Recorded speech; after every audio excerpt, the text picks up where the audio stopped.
You might have seen online that this new Honda NY1 has been getting a lot of boring reviews. So in this review, we're going to see if boredom can redeem itself to find out if anyone should buy an NY1. And we'll see whether there are any reasons why you might pick one of these over hot-selling rivals like the Kia Niro EV and Peugeot E2008. The first reason might be the clutter-free interior, which gets a massive infotainment screen so you can permanently access wireless Apple CarPlay and Android Auto, or the climate control as well. Although, Honda has fitted it with this button which removes 10% of your car's claimed range. Another good thing is you don't need to know which side the charger you're going to use is on, because the charging port is here in the middle of the car's nose down here, which means you can just plug it in and then throw it either way. Easy. Fiddly charger port covers aside, Honda's solution is at least tidy, although we have to admit we do prefer the Honda E's much smaller cover. On the subject of other cars, when searching for your next one, don't forget to check out cinch.co.uk or download our app. And in the back, while you can't put your arm on the door properly because the window pokes out here, there is at least loads and loads of room. Plus, you get a cup holder each in the back and your own USB-C port as well down there. Oh, and passengers in the back also get their own sunroof, which doesn't impede on your headroom because it has a very simple solution for opening. Oh. And Honda has handily marked out the points where your ISOFIX bar access is. So in this case, it is in there somewhere. Oh. We'll take Honda's word for it.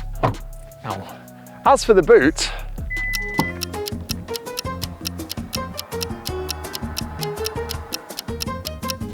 you have quite a lot of space here. In fact, you've got more than a cinch umbrella in width, and also the floor, which is flat initially, can be lowered onto a lower setting. But if you leave it in its higher setting, there is enough space underneath for your charge cables under the floor. So that's a really good thing. Plus, if you're carrying a furry friend, not only will they be happy to jump onto a flat floor, I reckon, but also there's enough space just about for them to be happy in the boot as well. But if it's a suitcase you're carrying, well, this family size one is swallowed with ease.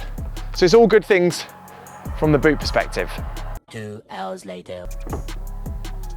All right, so now it's time to drive the car, and I can highlight some things that are handy, especially in the dark, that Honda has thought through, including illuminated drive selector buttons. So even if you can't see them, you know what you're pressing because they're illuminated in a different color, especially the D button. And the same is true for the start button as well, which is...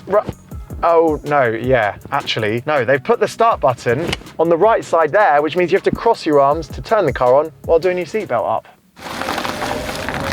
Now, let's start with the good things from behind the wheel, which include a zippy electric performance, an all right ride. It's not the softest riding car, but it's also not the most firm riding, so it's okay. And also, a good amount of driver assist features as well, some of which you can hear beeping at me right now. It's actually very easy to let this car effectively do all the heavy lifting on a motorway when it comes to accelerator and steering.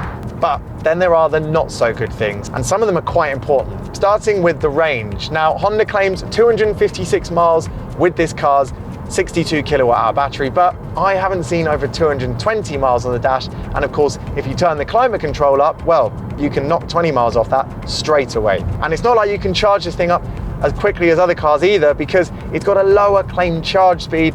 So if you want to go from 10 to 80% battery, it's going to take around 45 minutes, which is almost 20 minutes more than some of this car's competitors. It also feels a little bit numb to drive. There's nothing in the way of fun or communication. So yeah, it goes forwards, it goes backwards, and it even goes around bends, but that's about it. And then you don't even get arguably the best thing about EVs to play with in this car, regen. You have regen and you can turn it up using the paddles on the back of the steering wheel, but then it automatically just drops down to feel like a normal automatic car. So when you come off the power, you roll up to traffic at more speed than you would like. You can't really do one pedal driving unless you put it into sport mode. But if you do that, as I'll demonstrate now, well then you have a very jerky accelerator and lots of regen. So it's a really uncomfortable experience. Why wouldn't they just let you turn up the regen in normal mode?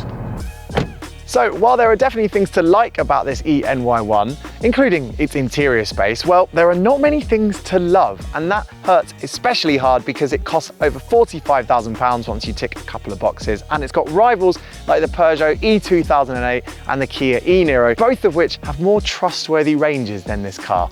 So yeah, as a new buy, it's going to be hard to recommend, but maybe wait a little bit, because as a used buy, this thing can actually be great value, just like all those other cars on Cinch.